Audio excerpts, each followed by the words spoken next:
Bonjour, alors aujourd'hui présentation d'un Gundam un peu spécial qui devrait vous parler avec toute cette triste actualité autour du Covid-19. Il s'agit du Cluster Gundam. Alors je vous avoue très sincèrement que je ne me rappelais plus du nom de ce Gundam là. Il s'agit en fait d'un Gundam issu du même univers, de la même timeline j'allais dire, de Gundam F91. Il s'agit même en fait de ce que j'appellerais donc les MSV, les Mobile Suit Variation, qui ont été faits autour de Gundam F91. Ce qui m'étonne un petit peu, c'est que visiblement c'est quelque chose qui a continué à être développé par Bandai largement après 1991, puisque je vois que cette maquette est marquée 1993. Je pensais que mes petites mirettes me disaient n'importe quoi. Je pensais qu'il y avait écrit 90, mais non. C'est 1993 et donc il s'agit en fait de designs un peu différents qui ont été faits autour de Gundam et notamment de Gundam F91 en proposant d'autres mechas qu'on ne voit pas dans le film F91.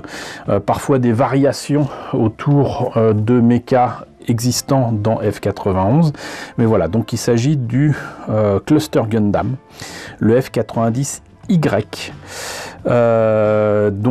Même réflexion que pour les autres maquettes de F91, à savoir que donc il faut pas s'attendre non plus à des miracles au niveau de la maquette et surtout au niveau de la taille de la maquette. C'est supposé être du 1/100e, mais en fait c'est à peine plus grand que du 1/144. Là on a encore une fois, comme d'habitude, des images timbre-poste qui montrent que donc le Core Buster peut s'intégrer ici comme c'est le cas par exemple dans le Gundam de X Gundam, si je me rappelle bien, peut-être même de G Gundam. D'ailleurs un Core Fighter qui est presque identique à ce qu'on pourrait trouver dans 0083 en termes de forme, mais c'est pas exactement ça. Il a des armes par contre qui sont identiques à ce qu'il y a sur le F91. Pareil pour les sabres et donc pour le bouclier. Voilà, ce qui en fait quelque part une sorte de proto F91. Voilà ce que ça donne monté et peint. Hop. Et là c'est tel quel, c'est-à-dire que là c'est monté et peint. Là c'est sans rien, voilà. Donc une manie que gardera Bandai jusqu'à présent, de proposer finalement entre guillemets des jouets à monter. Voilà, donc on a vu la boîte, on va voir ce que donnent les pièces et la notice de montage. Alors, une notice assez étrangement qui se présente comme ceci. Faut dire que la photo est quand même assez belle, voilà, faut quand même bien l'admettre.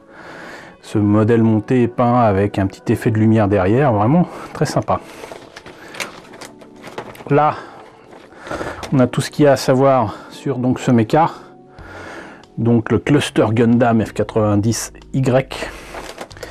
On voit quand même que c'est un design qui est typique de ce qu'on peut attendre de Kunio Kawara, qui officie encore comme mecha designer, quoique je n'ai aucune certitude, mais ça y ressemble quand même vachement. Par contre, je trouve que les couleurs, les formes Core Fighter, c'est pas vraiment ça. Voilà, limite il y en a un peu trop. Un peu trop. Sinon, donc les pièces en présence, pas très grand. Donc là, on a visiblement comme mission de commencer par les bras, ensuite les mains, toujours avec les doigts articulés. Hop, ensuite les jambes, le bassin, la tête, le torse, ce qui veut dire que mine de rien, donc torse et bassin sont séparés, même s'il y a un trou dans le torse dans lequel va se loger justement le Core Fighter là. Et hop, voilà, donc en fait c'est cette partie là du Core Fighter qui se met dans le corps et le reste forme en fait le backpack, voilà. Et sinon donc le bouclier, l'espèce de bazooka, les bazookas même, son arme normale. Et donc normalement ça nous fait ceci.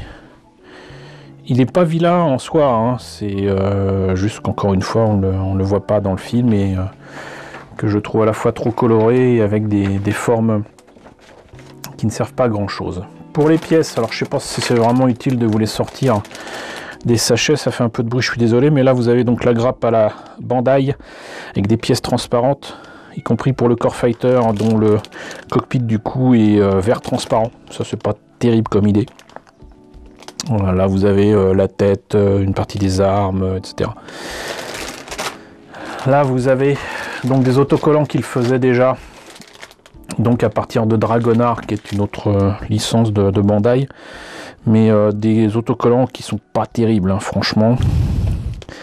Mais donc là, a priori, donc jambes, reste des bassins, partie des bras. Là, vous avez donc les pièces bleues avec les pieds, le torse, les polycaps. Et là, des pièces, c'est presque de l'acier graissé. Je sais pas si ça vous dit grand chose. C'est pas noir, hein, c'est vraiment... voilà, c'est une couleur un peu particulière avec d'autres autocollants un petit peu plus fins, on va dire. Mais vous avez le reste des armes, des articulations et du Core Fighter là. Voilà, donc une curiosité quelque part.